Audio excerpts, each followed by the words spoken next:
saking ngersane yang sekang kawi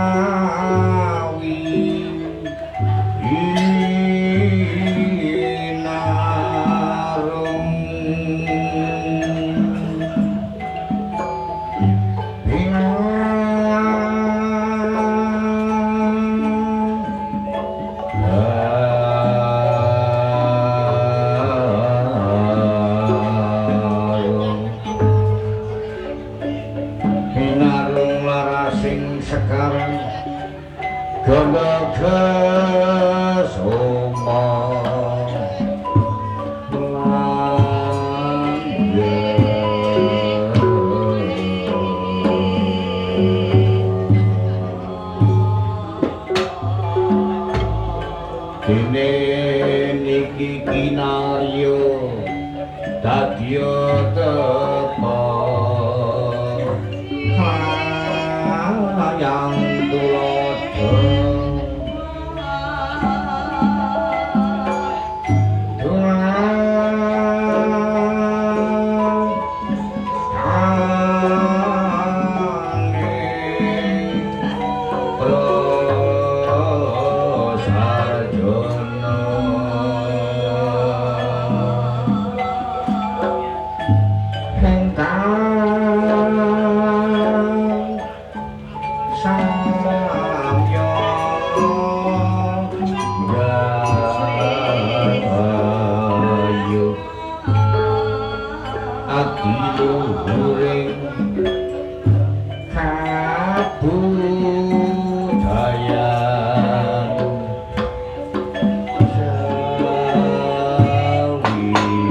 Hastina Pulo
negari Guru Jogolo ingkang minangka dados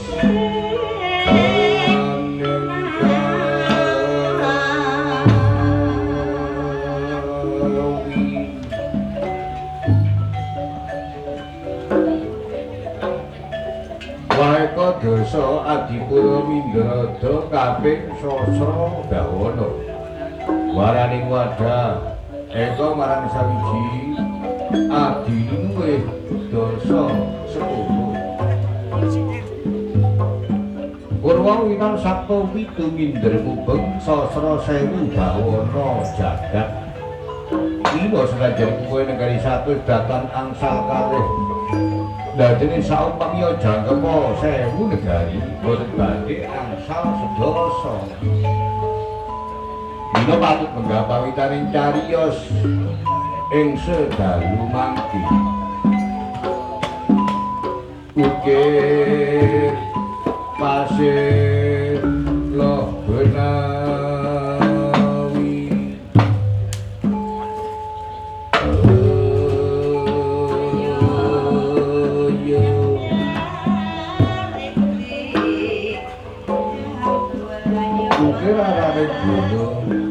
pasir wedi loro benawi pelawan Ratu Donyata negari Ngastina negari Guru Jogolo salah satu negari ingkang tansah aneng menaken dhateng kula sabinan ngiringaken dhateng Pateginan ugi mangku dhateng Samudra Gedhe malah mesti dipasing karo padununganing kita Pramila sinebat negari ingkang panjang kunjung Lire panjang dawa capane kunjung luhur kawi bawane Apa tangki narya petanda kelawan bukti lamun negari Ngastinapura negari Guru Jogolo kenging sinebataken salah sawijining negari ingkang ketingal Samya Reja ora mung ingkang sawetara kisma tegese wong ingkang sabulu bekti tanah persambinan bumi sami dinupuk sami dinabuk kacondongaken kaliyan ilining toya dadine pakai aja nganti salah kedaden wonten sipate warga ingkang kekirangan sandang miwah kekirangan pangan Peni Raja Peni buruh bakal buruh dadi dasar kesewon negari Ngastina menika prasasat sampun wonten belasan saumamnya adala godhong sasuwen adala kayu saceklek ya wis kakung sampe sandang kelawan panganing Dadine pun Raja Gaya wanci inanglar tanah-tanah wanci sonten wangsul dhateng kandhang piyambak-piyambak ila ketinggal tanggalira nganti sewa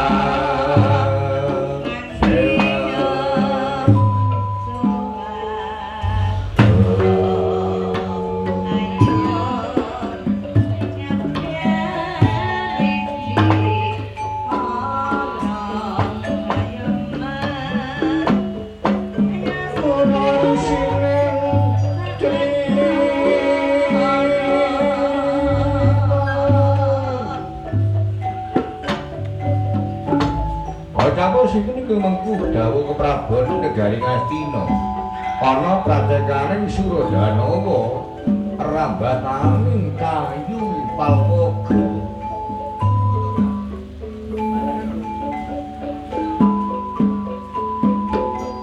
ana paramping pendhita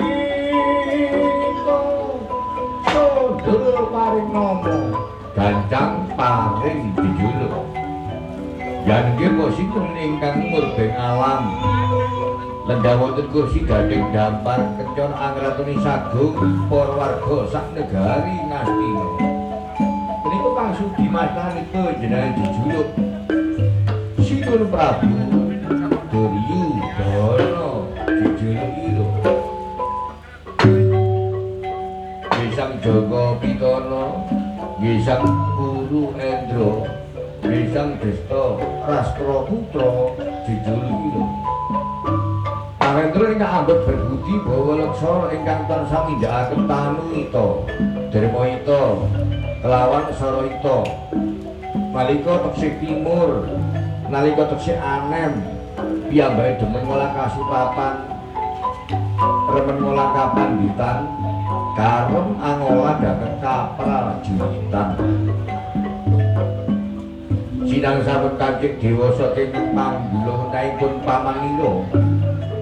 Kagungan sifat ingkang mosok wangsul piyambake. Kagungan sifat ingkang adigang adigung, adiguna. Sapa sira, sapa ingsun. Kaya diri donya, donyaku dhewe.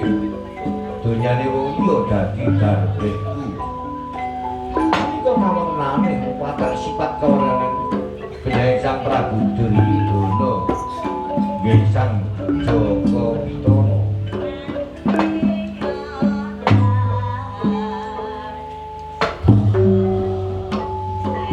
Dene Kusuma sampun pinarak sampun jajar lan Benyai Sang Prabu Duryudana. Menika salah sawijining panujuman inggih njelasaken Dempok Petapan Tegal Mini, nggih Dempok Petapan Sukolima, nggih Dempok Petapan Sukapanca. Resi Ganyang Durna, nggih Sang Kumbayana, nggih Sang Baratwaja Putra. Salajengipun pendhita ingkang dados sesembahane sagung para Sata Kurawa.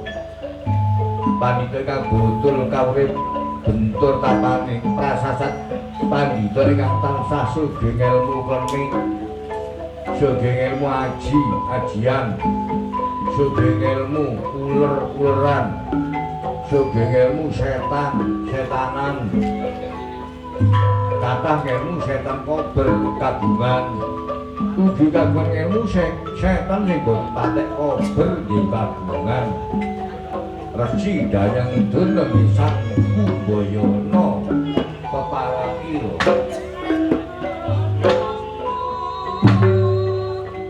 Dene saprene Resi Ganyang Durna kadang sepuh ingkang mijil saking Kadipaten Nawangga.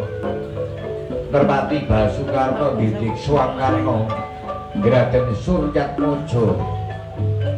Ingkang sampun dereng abiyantara wonten manjaring perseban negari Ngastina. Sumawana ingkang sampun lenggah sila tumpang suku ngaku rangkang asta menika para modal kepatihan wonten negari Ngastina.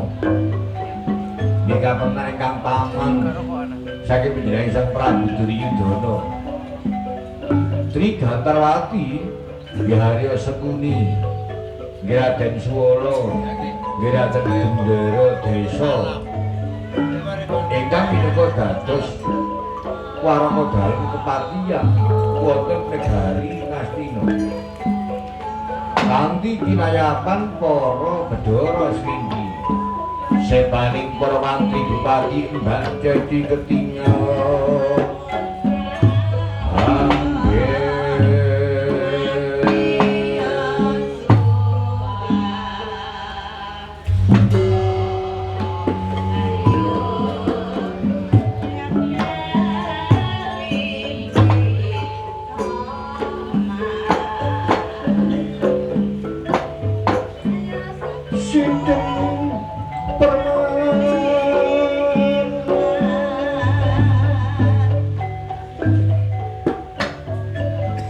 Titiyani bandayani sireping kekayon, rontonan datan obah, samirana datan wonten ingkang lumampah. Ingkang kapiyarsa saking Mandra namung swatriya para pradonga hinarung swarni Ibu Waranggana ingkang tansah ambuh kardi wonten pendhapa negari Ngastina. Yana katon pating tarengklan, yana katon pating tarengking petanda nyata menawi negari Ngastina negari ingkang gedhe.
yang dinego tanpa sirik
Dewa Jagat Sangyang Bidadara Dewa Waskitaning Badara mangge-mangge iki menawi kang putra wiji saking garising netra kring Wardaya kelawan kumu kusing pasalyanipun kang putra Sridana wonten madyaning Paluampi kraton negari Hastinapura menika kok wonten rawuhing Rama Danyang Durna. Rama sarapa duka saking Dempok Pertapan Tegalunggingi ke Dempok Pertapan Sukalima lumawat dhateng pendhapa negari Hastinapura. Kang putra Sridana ngaturaken sungkem panabri hamugi kunjuk Rama Danyang Durna. Ingkang menapa Rama Danyang Durna badhe rawuh dhateng Praja Hastinapura kok boten paring cetala langur rumiyin dumateng Kang putra Sridana. Kok inggih boten paring pekabaran. Duh Rama, saumpami apa duka paring pekabaran langur rumiyin dumateng Kang putra Sridana mila. Mara tertentu Kang putra bakal atur pisungsung kakurmatan sak rawuh duka Rama Begawan. Napa kanthi suba sak rapa duka Rama Begawan Danyang Durna. Ayo wis ora tempring gantil sak bedheg buntute hawla hawla. Maju jon hidup aja bapak anangger Prabu Duryudana nak. Ampun ngantos jagab-jagapan nggih anangger Prabu Duryudana nampi pratengipun bapa nggih niki. Lah dene kawula anangger Prabu Duryudana sampun ngaturaken sungkem kelampun bapa nek sampun kula tampi jen sampun kula tampi nggih. boten lagi puja pangestanipun bapa kewan sumrambah dumateng anak inggih Prabu Duryudana. Rama Danyang Dana sampun kula tampi apa? Kabenjang wonten mistaka lumebet Jaya andadosaken jimat kayuwaran ingkang paripih Rama Danyang Dana. Syukur nak sekepi jumlah jeneng sengsari nggih, syukur pralakaten. Kyai Prabu.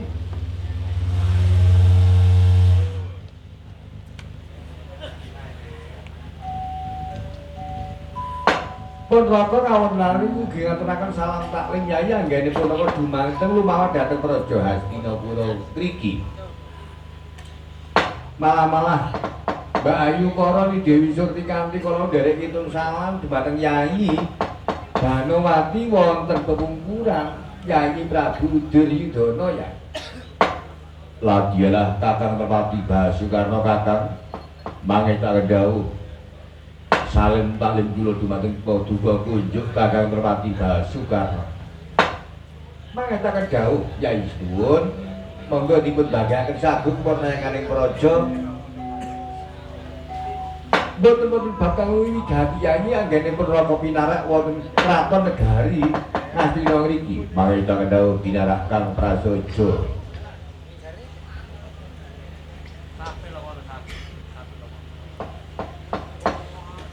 Pinarak ingkang prasaja sampun dadosaken gagap-gabag kawonane panjenengan Kakang Merpati Basukarna. Mangestaken dawuh ya. Ilagialah kang padha lungguh sila tumpang suku ngapurancang asta ana ngersane ingsun. Bebasan adoh tawi-awi cedhek tak raketaken kaya dening Paman Harya Sengguni ya Paman Trigantarwati. Paman sak raupa duka sak ngarsa duka wonten Kang Putra Sudana lumantar diri pribadi Kang Putra keponakan ngaturaken sungkem pangabdi hagur bikunjuk pun handhaping koto lumantar Kang Putra Jumrenata napa kanthi Basuki Raharja sak raupa duka Paman Harya paduka suntimbali marak sebo wonten kraton negari Hastina menika para sasat sampun gadah kegayuhan Paman mbok bilih Kang Putra bakal atur kanugrahan dhumateng Paman Harya Sengguni nggih Paman Trigantarwati. Umpami paduka bakal nampi keganjaran jeneng dodol kang lebih gurih rasane tumbak curiga kang lanjap pamrih kang estijab kemandene. Oh Paman Harya menawi duka kagungan pengangga ingkang kados makaten kados wonten tinembungan lintang binalangkayu Paman kok inggih taneh lupute katimbang kenane. Mila kula amnuhaken jangga kula timringaken karna midhanget ature Paman Harya Sengguni nggih Paman Trigantarwati. Kadya paran Paman. Yana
kadya dene Cinendal Mayang panusmanipun Paman nggih tiyang anggene Prabu Purbana. Saderengipun Paman matur purmadya ngantos wusana dhumateng sing ngandika dalem nggih kepareng pun Paman ngaturaken sungkem pangabekti hambugi konjuk handhape padha nggih. Paman Arya sampun kula tampi paman. Uda pangadhawe ingkang Putra Suyudana sumrambat dhateng Paman Arya Sengguni nggih Paman Trigantarmati.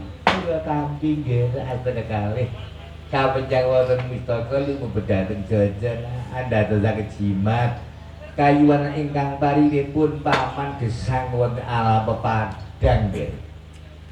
Ingkang sepindah Kang Putra Suyudana nyuwun aturi Paman Arya Sengguni. Nggih Paman Trigantarwati sepindah kautaning para nayakaning praja ingkang ngawontenaken pisowan agung wonten pendhapa negari Ngastina kados pundi. Lah dene ingkang angka kalih para kawula dasih, para kawula alit wonten Karang Perdesan Kadiyawaran Paman Arya. Nyetaken dawuh nggih, nuwun sewu Ananggar Prabu sampun haniti wirasa piyambak lho nak. Pasewatan ageng negari Ngastina menika prasasat jejel nguyul-uyul pindha sesut ageng ali tuwa kan anong. Saumamiya nggih pendhapa negari Ngastina menika boten rinajekan boten pinageran wesi bligen ingkang semanten agengipun. Mila mara tetemtu sagung purnayakaning praja ingkang wonten Jawi nika nderek mlebet mriki. Sumuyut dumateng jengandika anak Anggara Prabu Duryudana nggih. Ilahi syukur pawan. Lajeng kados pundi kebab kaunane para kawula dasih. Menawi anak Anggara Prabu Duryudana menika nyuwun aturipun Paman Arya. Kauningan nggih warga ingkang gesang wonten negari Ngastina menika prasasat sami gesang sayang rukun jaga kapti bangun padikuaripun piyambak-piyambak lho nak. Mboten wonten nggih warga negari Ngastina menika ingkang padudon sak kadang niku mboten wonten. Mboten wonten ingkang bantah binatang, mboten wonten ingkang kakah-kakahan nak. Awit kagungan gegayuhan apa kemawon dipun pakataken kanthi gilik dirembug kanthi sekeca amrih nunggal sawijining kekajengan kala wau anak Anggara Prabu Duryudana nggih. Ila syukur menawi paman. Paman Arya Sengguni nggih Paman Trigantarwati. Paman ampun dadosaken kageten galih bilih diri sak menika. Paman Arya kula kepalaken wonten pendhapa negari Hastinapura ngriki. Mangetaken dawuh nggih. Yektosipun boten nate Kang Putra Suyudana Jumrenata negari Ngastina menika kadya dening Kasiram Tirta Suwindu kajugurukan Wikirsari panuksmane Kang Putra Suyudana. Boten kok ateges para nayakaning praja sami asok glondhong pengarang-arang minangka pinungguling keprajan menika boten. Nanging pangan bungaing penggalih Nalendra. Hamirisani para nayakaning praja ingkang pepak amber pun kraton negari Ngastina. Ami dengetaken lelapuraning Paman Arya mbok bilih para kawula alit gesang sami saya rukun saengga kapti. Tentrem prasarep boten koncongkah boten papa cintraka babar pindah menika paman panuksmane Kang Putra Suyudana kadya dene Kasiram Tirta Suwindu kadya dene kajugurukan Wikirsari Paman Arya. Ngetakaken dawuh nggih. Nuwun sewu nak nggih. Menawi pun paman dipun paringi palilah matur dhateng panjenengan dalem anak Anggara Prabu Duryudana perkawis sabda paduka. Ilagialah Paman Arya. Napa wonten klentah-klentune anggene Kang Putra paring dawuh dumateng Paman Arya, Paman Arya nyela sabda-sabdane Kang Putra ingkang sampun lumentah. Netakaken dawuh nggih. Anak Anggara Prabu kalau sampun dawuh mbok bilih aniti pirsana murup muncari busana nayakaning praja ingkang pating klepyar pating klepyurna pindha puspita ingkang anjleh wonten magari taman duka ger yekti dadosaken bingaing penggali padang ing pepolatan Sejatos pancen makaten pamanan iya. Menika munggih pun paman kok nggih malah kosok wangsul. Anak Angger Prabu Duryudana menika mumen miturut pemawasipun paman lho nak wong paman iki tuwuk dados patih. Mula anak Angger Prabu Duryudana menika menawi nuju neng lir kadya dening sewa nak menawi nuju ning pindha dening tirta malah tigang merwatangan boten bisa dawuh nak napa nggih kang dadosaken darunaning penggalih anak Angger Prabu Duryudana kula aturi matur utawi kula aturi dawuh kemawon dhateng pun pamanane Sengkuni Getri Gantarwati nak kawula nuwun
Sirana kasuku atur pun pamanira Patih Harya Sengkuni Getri Gantarwati.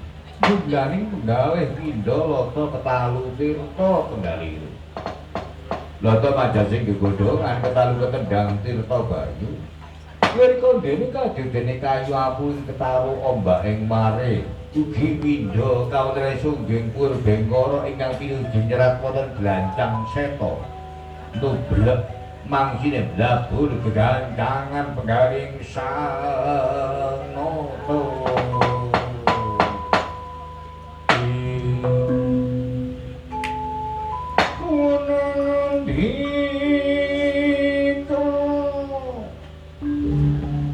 napa ingkang den penggalih panjenengan Sang Prabu Duryudana anggenipun juga gerkadya dening Tugu Sinungkerta anangmu menggalihaken bab panyu penangira tigang dinten kapengker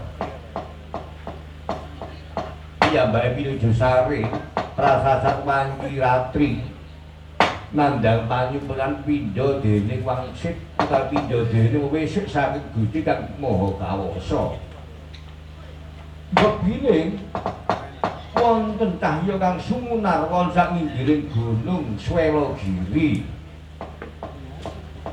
cahya kang sumunar kala sok sinten kemawon ingkang saged mundhut cahya kang sumunar sak nginggiling gunung Swelogiri menika benjang ing tembih ingkang dados ratu ingkang dados Mawendra wonten Garing Ngastina petung temur benjang ing tembih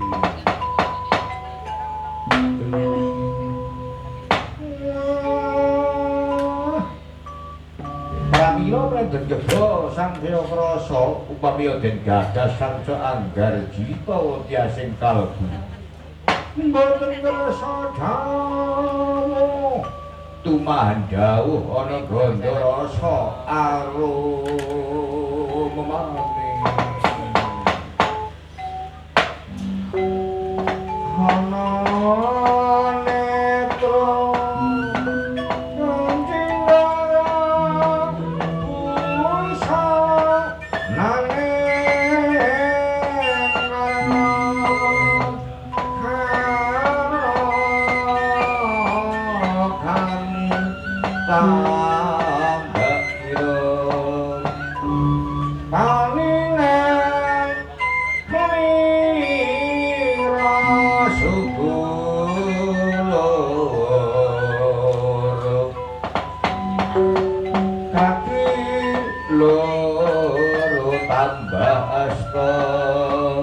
Jawardhana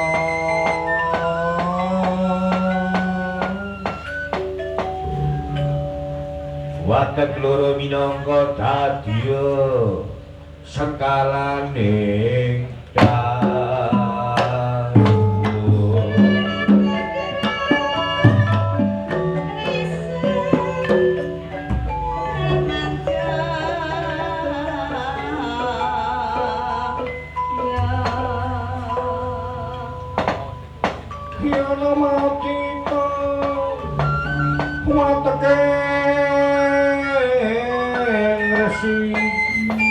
Tajimo pangyang yungan supedahar klayanendra yana supedahar klayanendra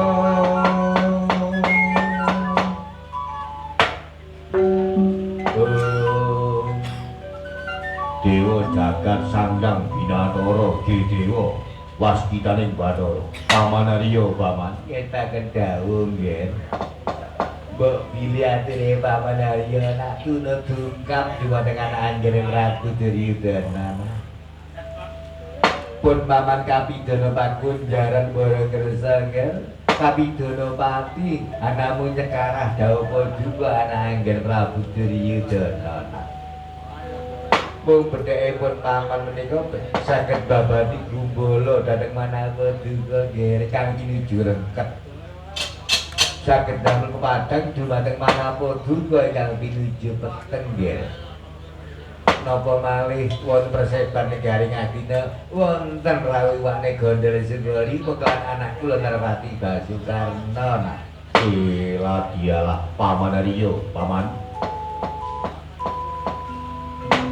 badhe kula jarwani perkawis ingkang sampun kula simpen wonten jasad kutha Pataragane Kamputa Sridana.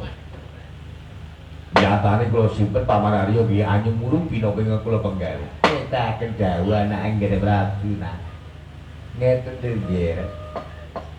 Perlu kawuningan nggih. Anak Anggren Prabu Duryudana dereng jumeneng Nalendra wonten negari Ngastina.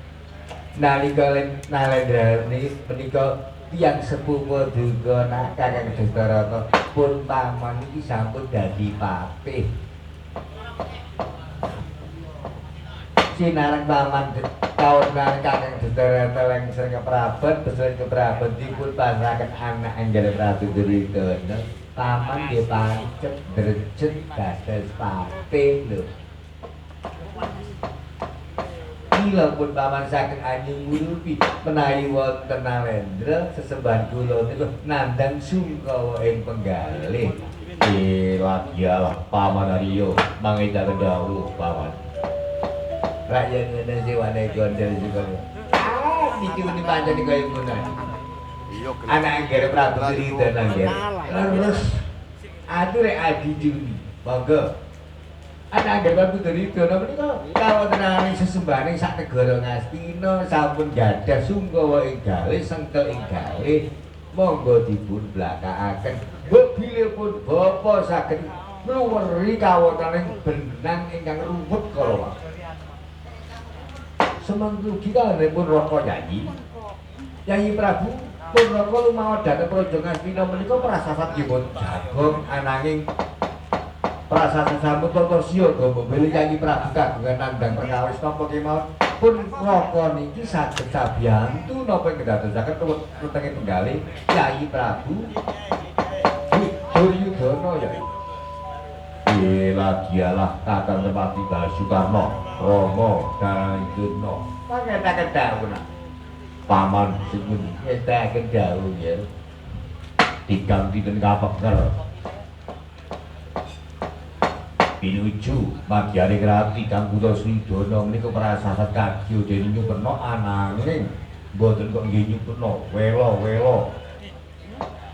Kang putra menika prasasat nampi sasmitaning Jawata. Paman ada sepiyana mungkin sepiyambak mbok bilih Kang putra jumeneng nata negari Ngastina menika prasasat Ratu Warnen. awit busret negara Ngastina menawi benjang ing tembih adik-adik kula Pandhawa menika nyuwun busret bangsule busret negara Ngastina kula boten gadah napa-napa nyetaken dawuh nggih sasmitane Jawata wonten sak inggiling wonten sak pucuke gunung Swelogiri menika wonten cahya kang sumunar sok sinten kewan ingkang saged mundhut cahya kang sumunar wonten pucuke gunung Swelogiri menika ingkang benjang ing tembih bakal dadi ratu wonten negara Ngastina pitung temurun benjang ing tembih Pani yo ngono, mitur ta.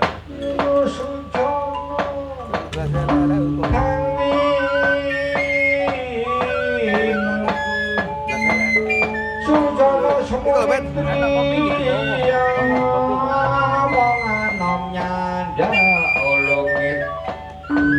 becik sinep jalma kang utama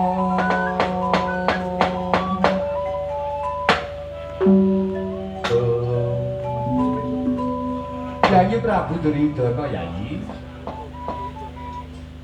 wau sampun pun raka sampun aturaken dhumateng Yayi Prabu kok bilih pun raka menika sabiyantu sumedya jabatu napa nggados tur wonten tenging penggalih Yayi Prabu Duryudana sampun minang sampun yarminur Yayi bilih pun raka menika arsa sabiyantu arsa nyurahaken tenaga dhateng negari Ngastina menika Yayi Prabu sami gawok kula sumedya nyurahaken tenaga nah janten menawi kapitan kula menika darah-darah Barata kula darah-darah Pandhawa nanging perlu kawuningan Yayi lakon yang sampun kapungkur kula kabuncal kalian ibuku Tinali Brata wonten madyani Bengawan Swirugangga dadi kula semanten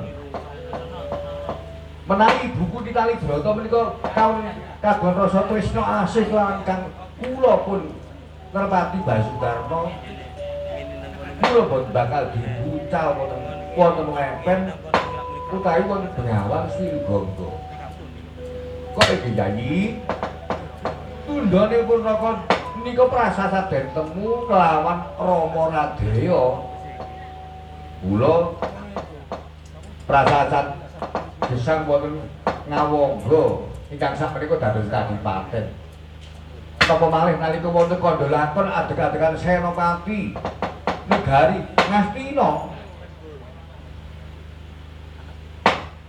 Sageng para Satapura mboten saged mboten wonten sing saged mentang Bedewa wektu semonten kok inggih kok pun raka saged mentang Bedewa wonten madyane alun-alun mila Yayi Prabu Benung pun kakang niki dadi senopati ning negara Ngastina senopatine Satapurawa Yayi sampun gawok sampun mimang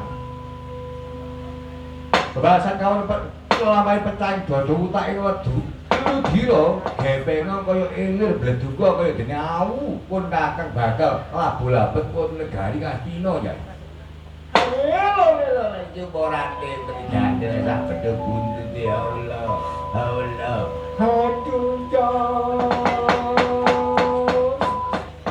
mati yo coba ku anak Jare Prabu Duryudana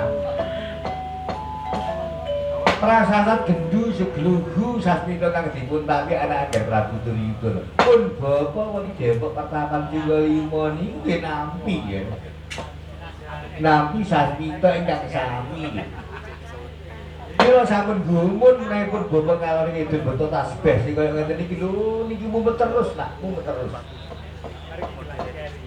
niki mumpet terus nak mila pun bawa ginampi sasmitane Jawata pun sak pucuke gunung Swelogiri niku wonten cahya kang sumunar sinten sing saged mundhut cahya kang sumunar wonten sak pucuke gunung Swelogiri menika bakal dadi ratu dadi raja ana negara Ngastina 70 sami nggih dialah Kakang Nerpati Basudarma matur nuwun prastya panjenengan kakang dumateng Kang Krayi Harya Suyudana kawontenaning Duryudana.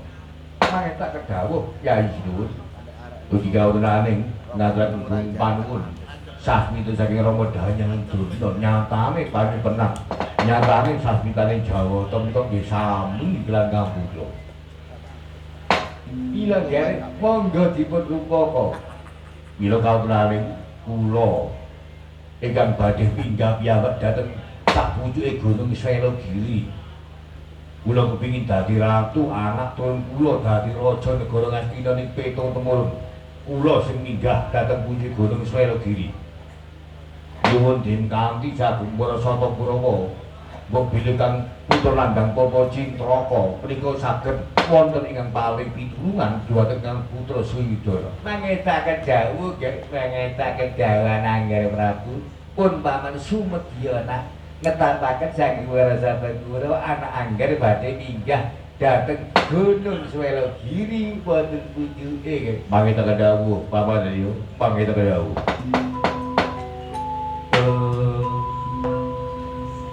Dereng tetap sabdane sanapa kasaru gegering wadya bala jaba.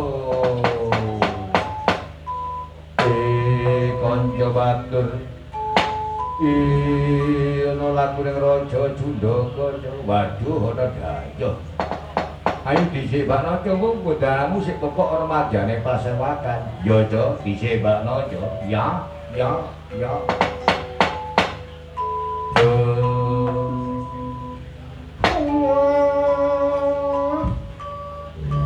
Wasipun ingkang nyot-nyotan bundak terantan bau ya ampit ninggah dhateng kawula kraton negari Ngastina. Kocampo kawula putra sekabat saking Dempok Petapan Kutha Runggu. Putra sekabate begawan ke Sawa Sidi asmaning pinaringan asma sekabat Hasta Dewa. Minggah dhateng Banpin Binatura negari Hastinapura kadya dene loro anggenira jumangkah.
Paman Harya Sengkuni paman ngentaken dawuh.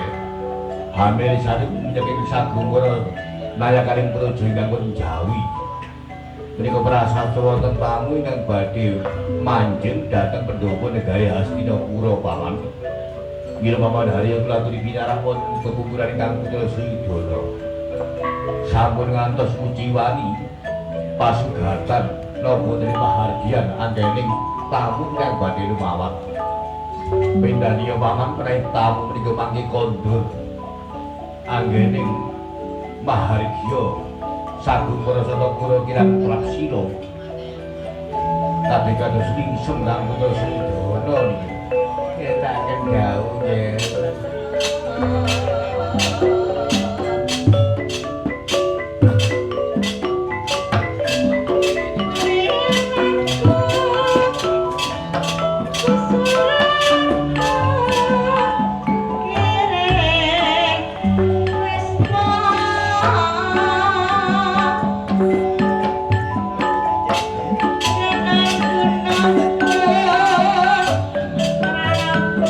Yeah.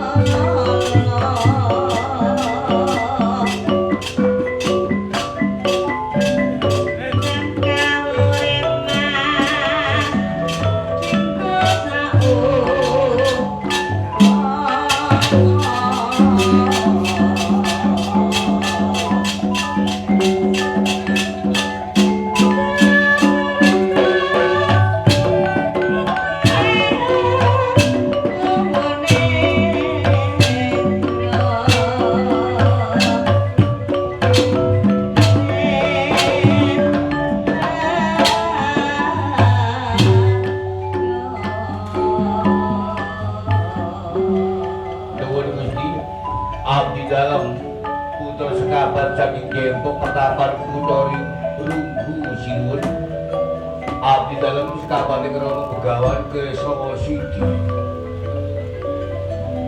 Kula pun paring nami Sekabat Hasta Dewa Sinuwun. Napa leres mriku negari Ngastina napa leres penjalan dalem nalendra negari Ngastina jejuluk Sang Prabu Duryudana. Caraka ora sesem aturing caraka kang pinuju sebo kang sing dimartani aku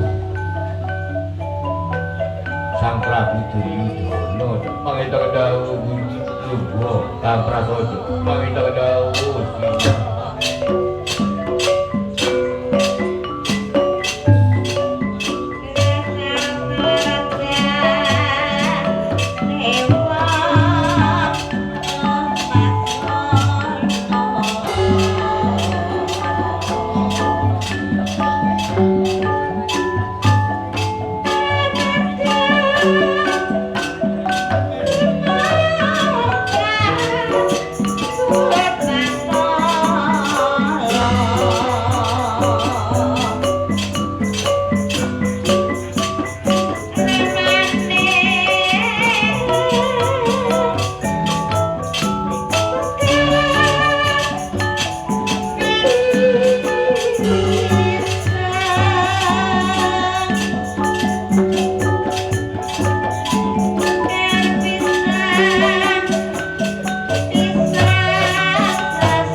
negari Ngastina kene negari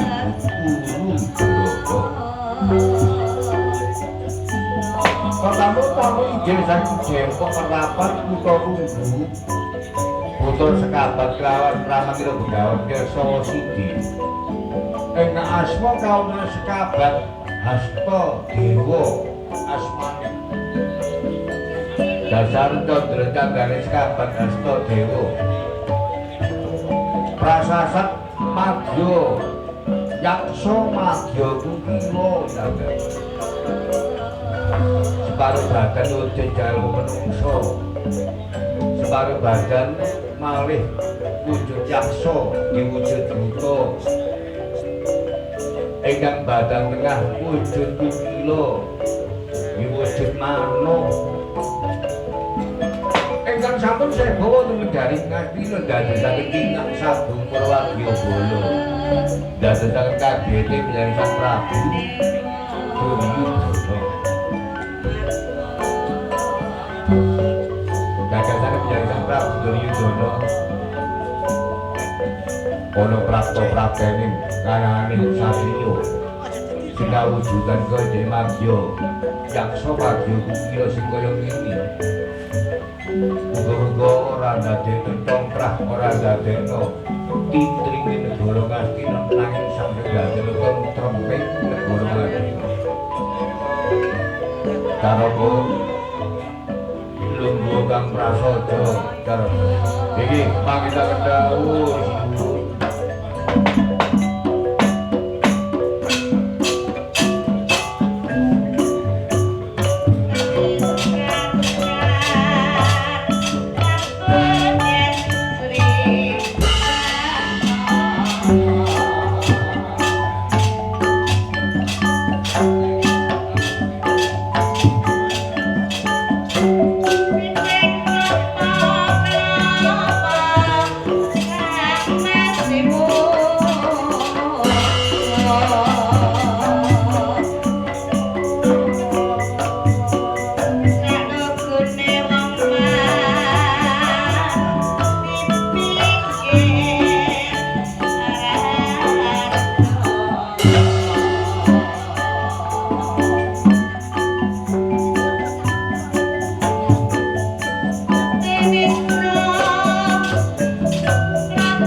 Hastinapura ngriki sinuwun.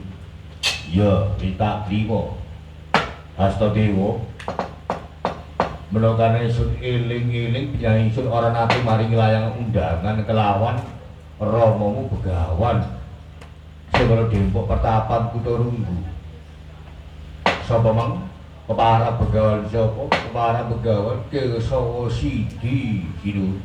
Lah banjur diutus apa lan Kanjeng Ramamu? Begawan Kesawa Sidi nganti nyak pasewakan agung ana negara Hastinapura kamangka dina saiki anane pendinging seni pinuju gak kahanane nganakno begandring nganakno pisowan agung kaya kumulancang sugih gendel siramu tanpa tak timbali miyak persepan sinuwun Kanjeng Rama Begawan Kesawa Sidi menika prasas nuwun sewu Gusti tansah demen tetulung dumateng para warga sok sinten kemawon ingkang betahaken pitulungan. Tansah ngemutaken dumateng sok sinten kemawon ingkang bakal nyemplung omon jurang kanistan jurang kesengsaran. Mila ego pertikel kawunan para Satapura ingkang badhe minggah dhateng Gunung Swelogiri iki Rama Begawan Kesawa Sidi sampun angmuningani sampun pirsa saking Dempok Pertapan Kutorunggu. Mila ngutus klan Kang Putra Hastadewa sak perlu ngemutaken dumateng kawontenan penyanyi Senalendra Negara Hastina mbok inggih batalaken kemawon anggenipun kagungan gegayuhan minggah dhateng Gunung Swelogiri. Awit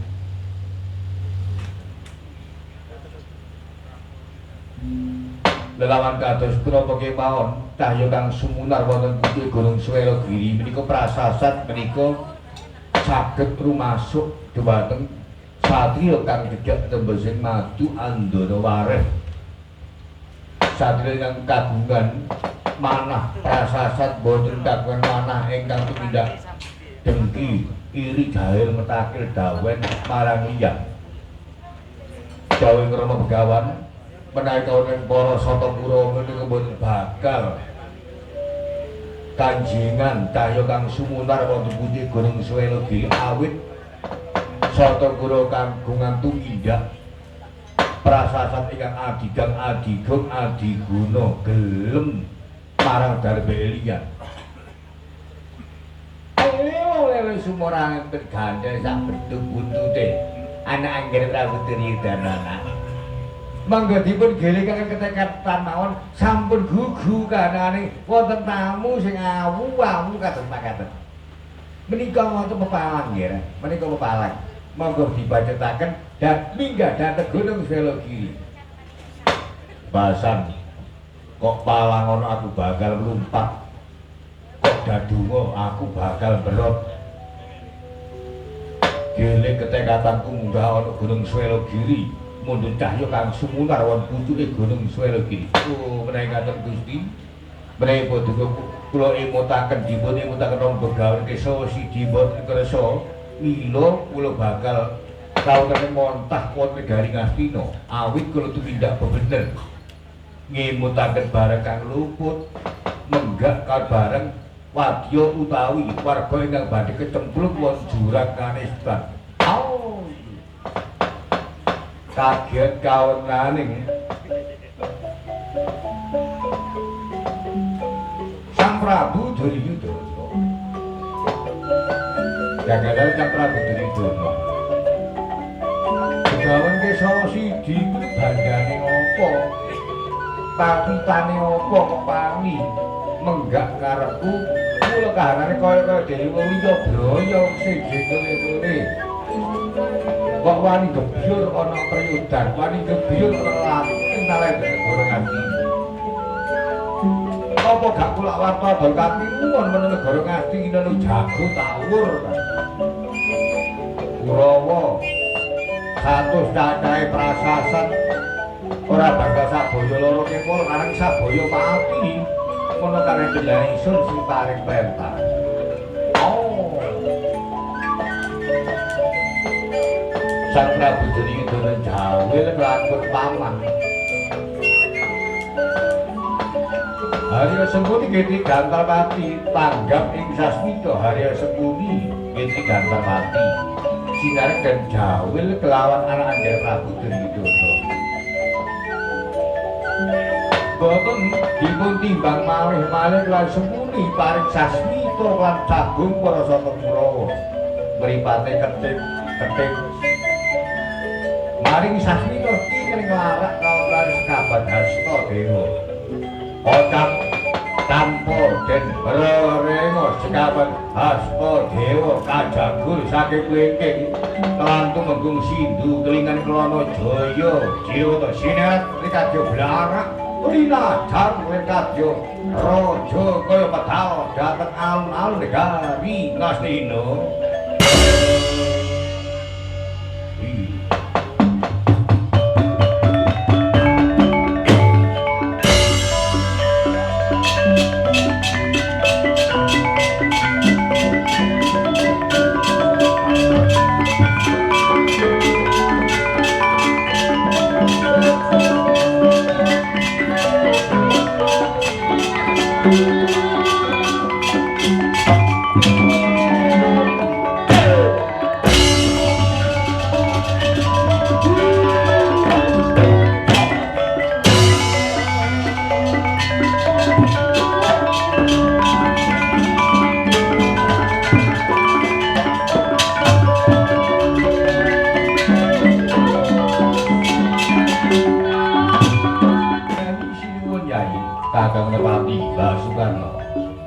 Nyai Prabu sampun derek celeng bol bola tengen nyai.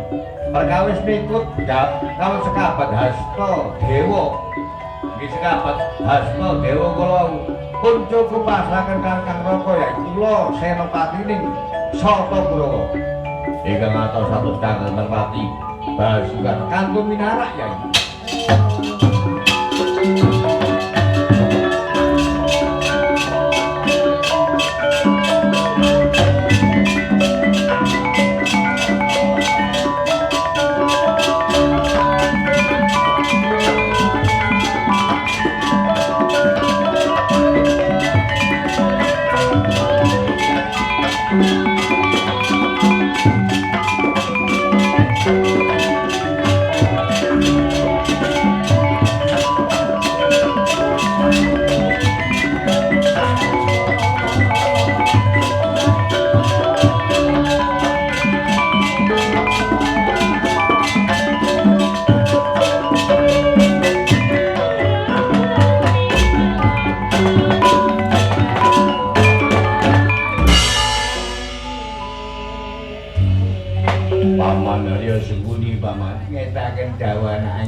pamanarya sekutu laturi ngawat-ngawati Jatagrawa ingkang mikut sekabat Hastadewa wonten alun-alun negari Hastina.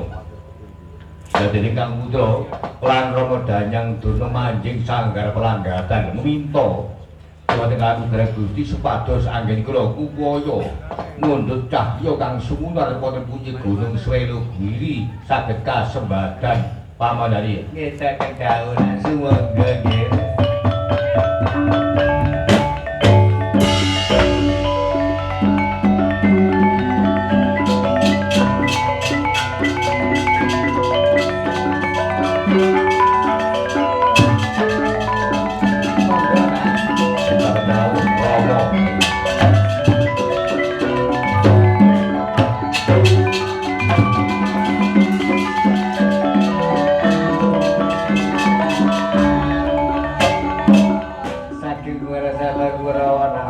Kasihan paman ngeta kedawa paman. Nggih paman ngeta kedawa.